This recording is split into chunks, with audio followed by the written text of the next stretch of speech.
What's up, guys? If you haven't heard by now, Yair Rodriguez has pulled out of his fight at UFC Noche against Gene Silva. What a shocker. Yair Rodriguez pulling out of a fight, ducking another opponent. I'm so surprised, right? I never would have seen anything like this coming. Obviously, I'm joking. This guy is a bum. He's a bona fide bum. What does he do? He's useless. Why is he getting a UFC paycheck? I'm going to answer all these questions and back up all these statements in this video, right? Number one, he demands title shots, even though he clearly doesn't deserve them, right? And this was a thing where the UFC was like actually considering giving him a title shot after his win over UFC debutant Patricio Pitbull, right? After his year layoff, by the way, Yair was out for a year before he fought Pitbull, coming off of a loss. We'll get into his record more in a little bit, right? Because this is just some silly stuff. The guy has a terrible record, right? He does not deserve to be in title fights. He does not deserve to be ranked number 5 in the media rankings like he is right now. For some reason, I think they still have him there because of that win over Josh Emmett in 2023, February of 2023, more than 3 years ago. But yeah, he beat Pitbull and called for his title shot.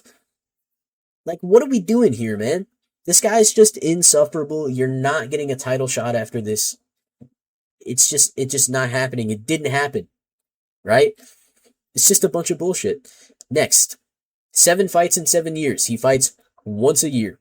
The guy is very inactive. He has periods where he disappears for like 2 years. He has 1 win in the past 3 years, right? Since July of 2023, the guy has won a single fight against a UFC debutant who is barely top 15 material, right? Patricio Pitbull is not that fantastic at this point in his career. So how good of a win is that really? I mean, Aaron Pico beat him and he's at the bottom of the top 15. Yair beats him, and he's in the top 5 for some fucking reason. Makes no sense. Before that, he lost to Brian Ortega, and he lost to Volk. He got schooled by those guys. He beat Josh Emmett. This is a decent win at the time. Kind of a Mickey Mouse interim title fight, to be honest.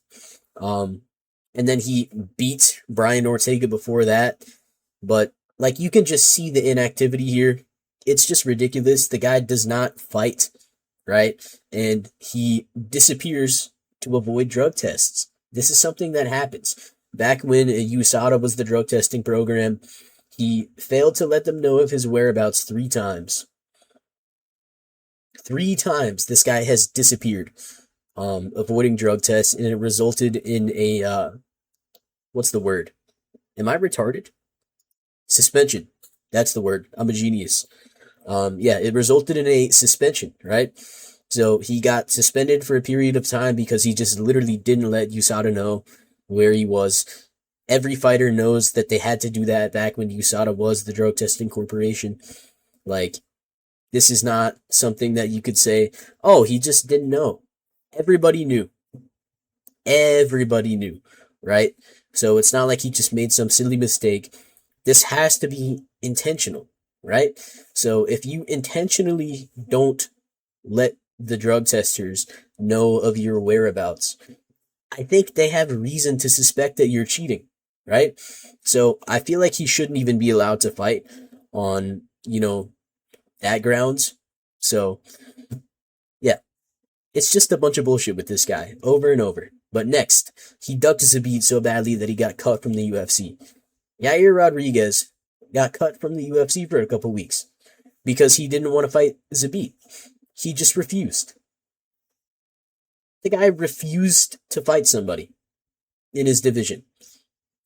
It's not like they're asking him to take a short notice fight up a weight class. Nothing like that.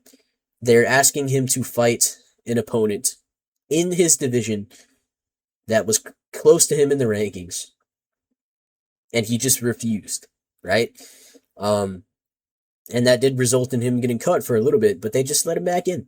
And then the fight got canceled later on. They tried to rebook it, got canceled again. And yeah, Zabit retired. Like, this guy is just a professional time waster. That's just what he does. The guy gets a fight booked, decides he doesn't want to fight and pulls out, or he just doesn't accept the fight in the first place, and then he disappears for a year. We'll get one fight a year from him if we're lucky. And it's looking like we're not going to get one this year from him because he's been injured. And, we're not that far away from the end of the year.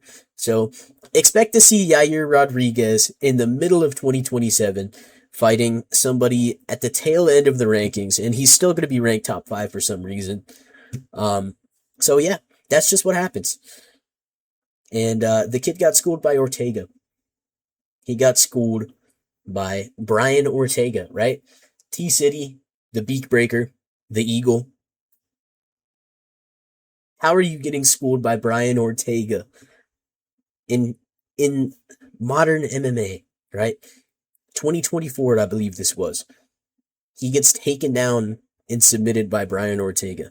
Brian Ortega is not known for his, phenomenal wrestling ability. The guy has a good chin. He's durable and he's got good jiu-jitsu. And you're losing to that guy as one of the most dynamic strikers in the UFC.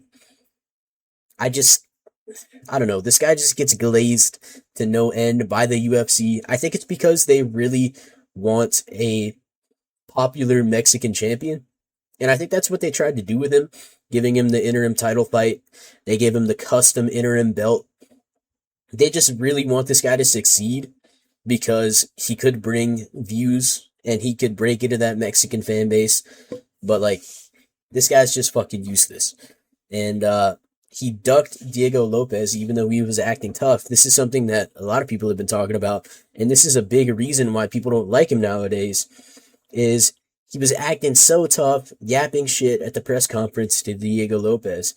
And then after that fight week, not a peep from this guy. He just disappears until he has his fight against Gene Silva booked.